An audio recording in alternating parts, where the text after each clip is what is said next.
So guys, this is the Guinness Punch. I'm going to teach you how to make it.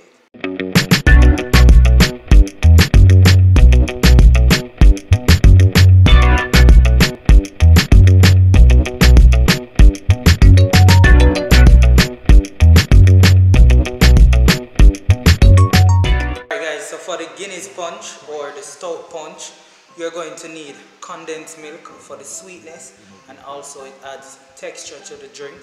You're going to need mixed spice or pumpkin pie spice, and if you don't have that, you can use nutmeg, cinnamon, vanilla, and all those baked spices. So Supagen is a must. You're going to boost up the drink. You can't leave out that when you're making the Guinness Punch or the Stout Punch.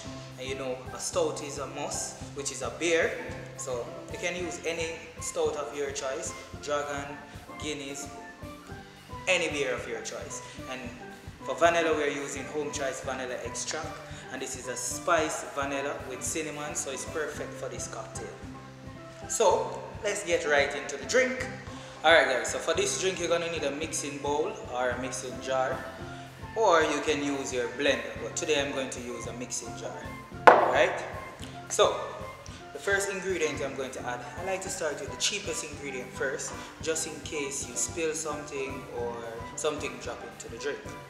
So I'm going to use 1 ounce of condensed milk.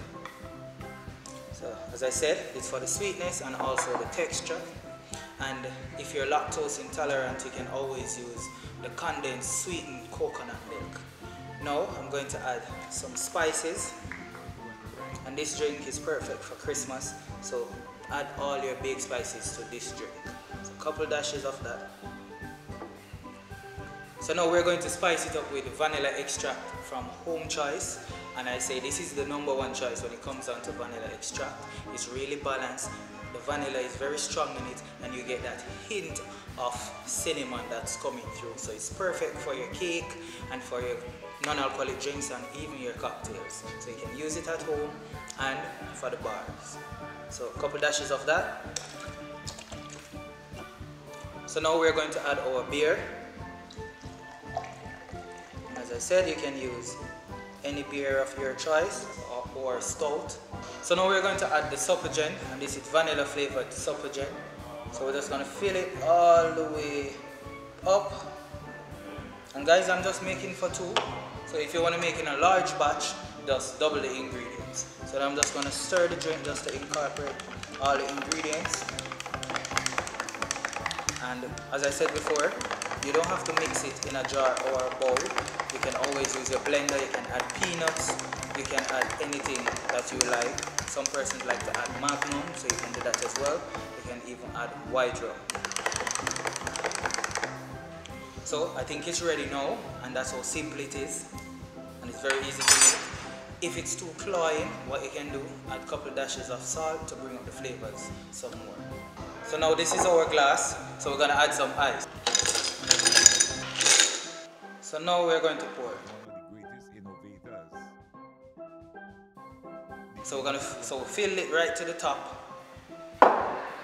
If you want to garnish the drink, you can, but I'm not going to garnish this drink today because I'm going to have it like so. So, alright, so the drink is well balanced. I can get the malty taste from the Guinness, I get the spices, the creaminess, and the sweetness. Is really refreshing. Only thing the drink is missing is some ray rum, but I'm not going to add that today. But this is it. You can add your oats, you can add anything to this drink. There's no standard recipe when it comes on to the Stout Punch or the Guinness Punch. But I did a twist on this drink, which is called the Vita Punch, and that is a non-alcoholic version of this drink. So you can check it out on the channel. So guys, thank you for watching. Please remember to subscribe, like the channel, and share. So big up on yourself. We have some lovely cocktails coming for you guys for the Christmas. So just stay tuned. Bye bye.